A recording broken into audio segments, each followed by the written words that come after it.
Hello and welcome into this week's episode of the Recruiting Blitz. I am Greg Smith, Senior Recruiting Analyst here at Inside Nebraska, and I'm joined once again, as always, by digital content extraordinaire Jansen Coburn. Jansen, how are you on this fine Sunday evening?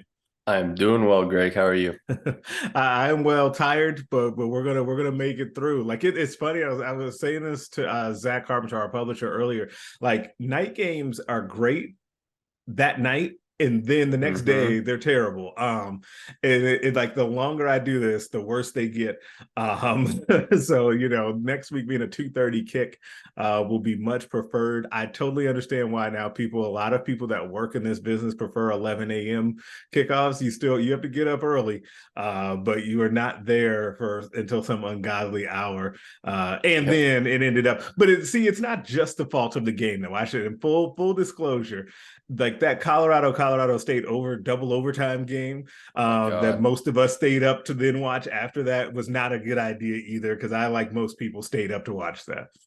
Yep. Well, you had a busy day today too, catching up with recruits. I'm excited to hear about that.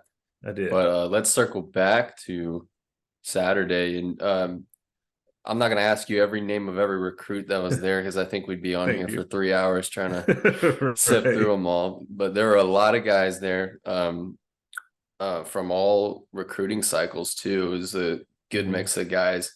Who are some of the notable ones that caught your eye that were there?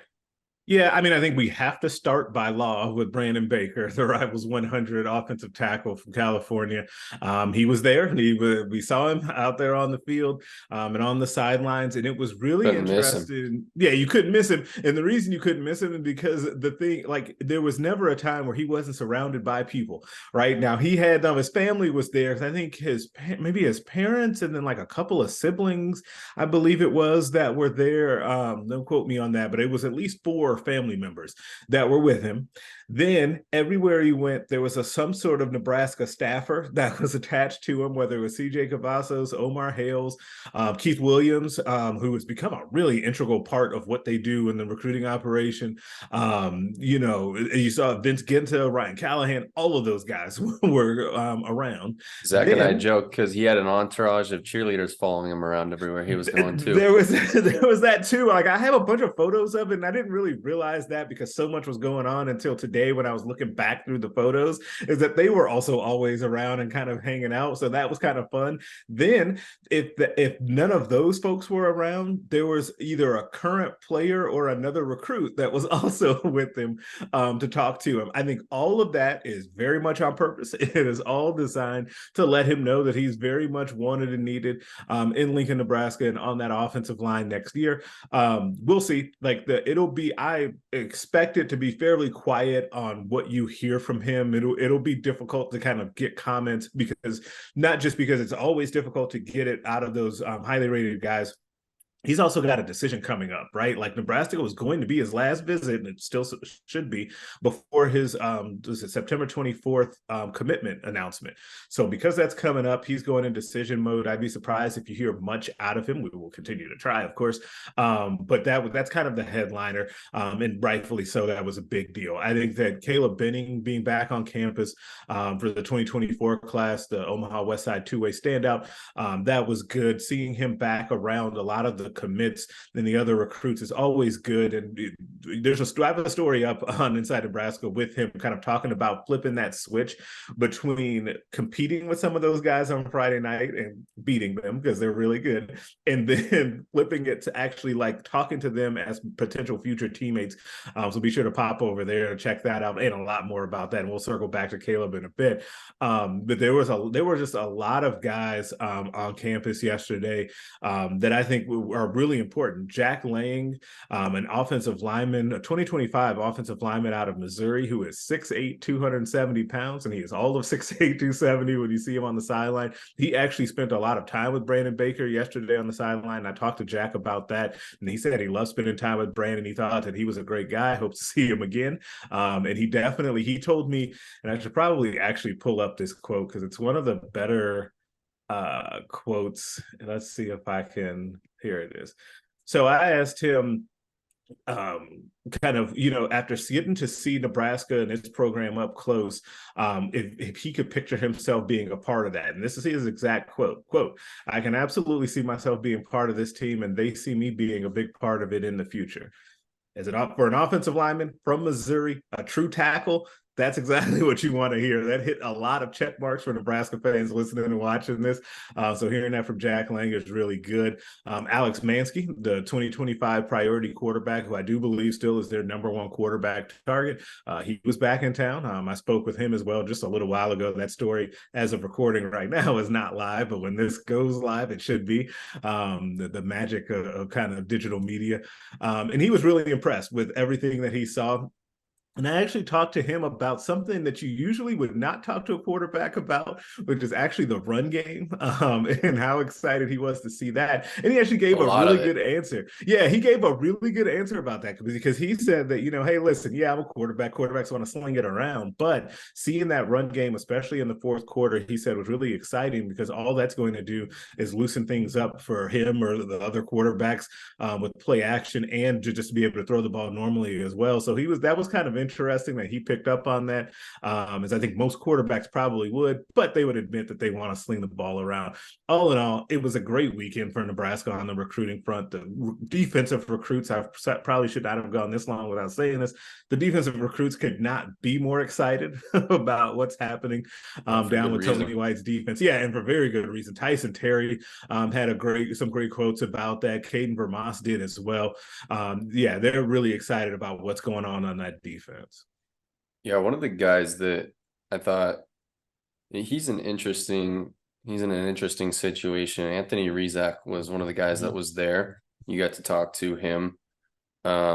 Nebraska's got a quarterback commit in Danny Kaye, and Danny Kaye was there also. And he also was there. Yeah, I haven't got with him yet, but he was there. Yeah.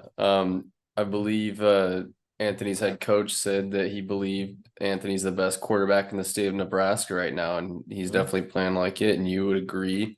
How do you think Nebraska's trying to play this, and what does he need to do to get a Nebraska offer?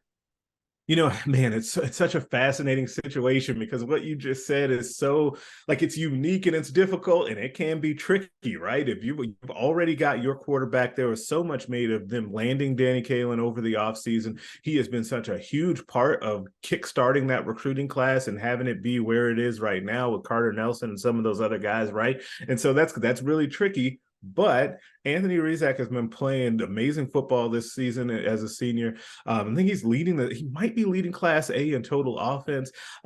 He's been very good, right? And so how they're kind of playing it is this is the first step to, I think, Nebraska really truly evaluating him and seeing what's going on. He did tell me that it was after the Bellevue West game, which is when a lot of us started really talking about this. Yeah. That's when he first heard from Nebraska's coaching staff. Didn't hear from him the first 2 weeks, heard from him after the Bellevue West game. Keith Williams, again, reached out to him first because he's a lot of times the first point of contact for guys before they start talking to the assistant coaches. He said he reached out and he was able to talk to Coach Williams. He talked to Omar Hales yesterday on campus as well, and Coach White as well. He said Anthony Rezac said that he was really impressed the whole night with the performance on the field from Nebraska and also the new facilities. And so we're kind of in this wait and see mode a little bit. They said that they told Anthony that they would be in touch, and he is open to hearing more from them. So we'll kind of see where that goes going forward. But I think as far as what the second part of your question and what he needs to do to earn an offer, I think he needs to just keep playing the way that he's playing. I truly believe that I would be surprised if he got an offer before Marcus Satterfield was able to go see him in person. Right. I think that would be a real key part to this because I actually think that would help him because I think he actually is a guy that is a better player to your eye when you see him in games versus when you just read the stat line or if you just, kind of see some huddle highlights. I think he's better in actual game because it shows you a little bit more of the bigger picture and the whole picture of the type of player that he is. So hopefully Satterfield gets out there for his sake and gets to see Rezac, and we'll kind of see from here. This will be a storyline that is not going away anytime soon. Yeah, and he sort of passes the eye test when you look at him. I believe he's like 6'3". He's a good-looking athlete. You said you got to go watch him play Bellevue West. comparing and contrasting what you saw from him in that game and then what you saw from Nebraska offensively against Northern Illinois and Heinrich Harburg and how they played, how does he potentially fit into the offense? Do you think he's a good fit for what they're trying to do? Yeah, I think he's a great fit for what they're doing right now. It's whether or not this is how they want to play, and that's a much bigger question than what we probably have time for here. But at the same time, it's going to be a huge deal for them to figure out what they are going to do with quarterback moving forward, because the type of offense that they ran last night that they were successful with, and what they were trying to run with Jeff Sims, minus the turnovers, that offense it suits like a Jeff Sims or a Heinrich Harburg or Anthony Rezac. It fits Trevor Purdy more than it does Danny Kaelin, right? So it's kind of this push and pull of whether or not, like, are they going to move towards more of a pro style offense and a more of a pro style quarterback in Daniel Kaelin, or are they going to continue running what they ran last night successfully?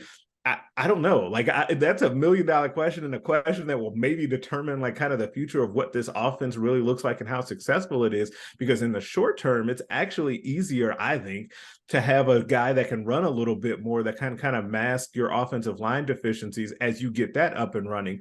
But once you get the offensive line up and running, I mean, you can pretty much run what you want if you have an actual really good offensive. You got Michigan's offensive line, you can run whatever you want out there. Exactly. It'll be okay, right? So, we'll see how that goes. But yeah, they're two totally different styles of quarterbacks, Rezac and Kaelin. But Rezac fits in a lot more with what Heinrich Harburg does out there on the football field.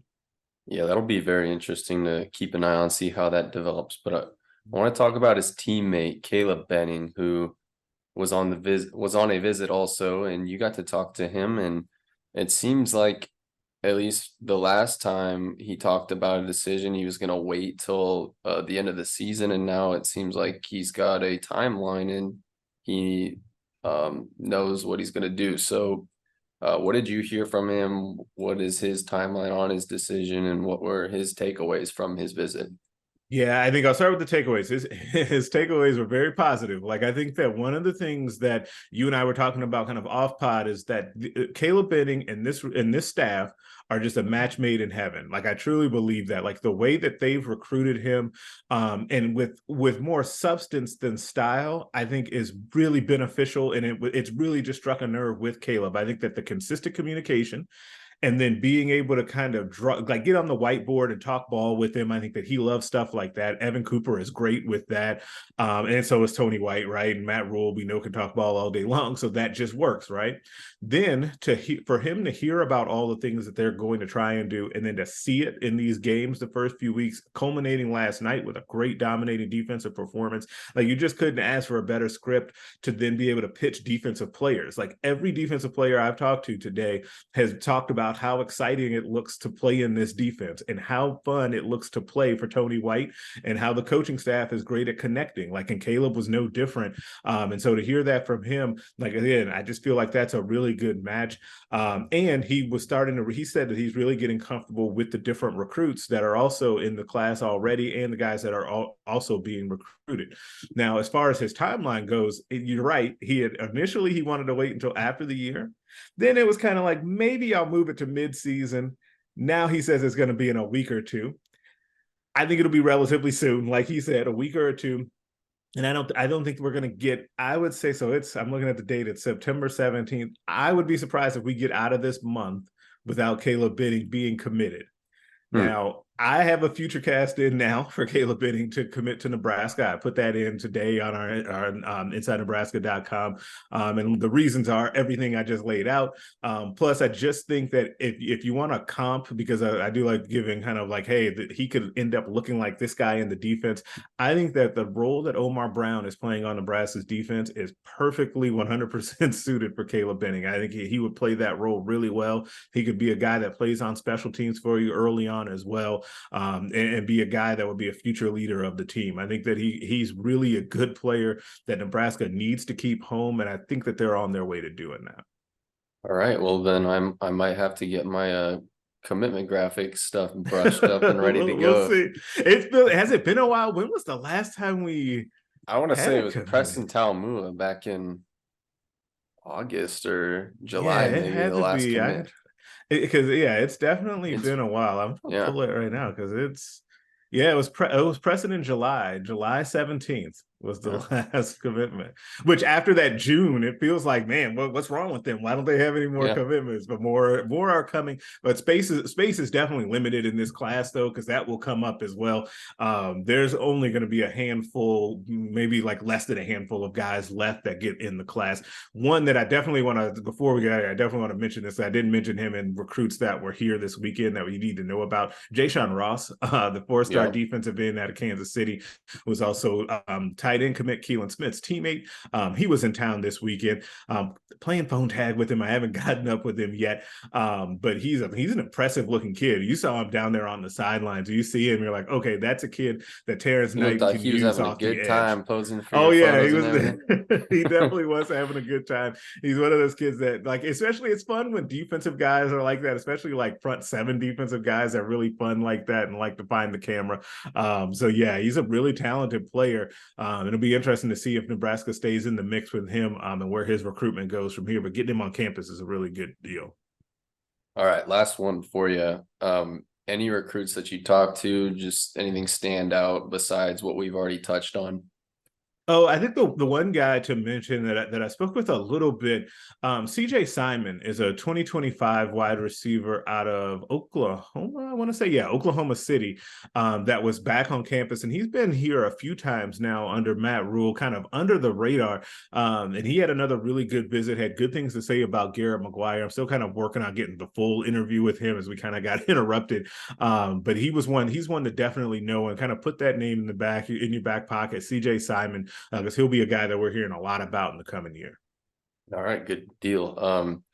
It's been feels like longer than 2 weeks since I was with you on the road. I'm glad we're gonna be back at some high school games this month and in the foreseeable future, and we'll have more highlights and interviews and good stuff on the high school recruiting front. But that's all I've got for today. Greg, do you have anything else you want to share before we get out of here? No, that'll do it for us today, man. It's been a whirlwind weekend. We've got another home game next week as well. We've got plenty of recruit reaction up at InsideNebraska.com right now. Make sure you guys Coldest Crawford's coming back. the coldest bowl is coming up this weekend, so that'll be fun. Make sure you guys like this video, subscribe to the YouTube channel as well so you can get these videos directly into your feed. And we will catch you guys next time.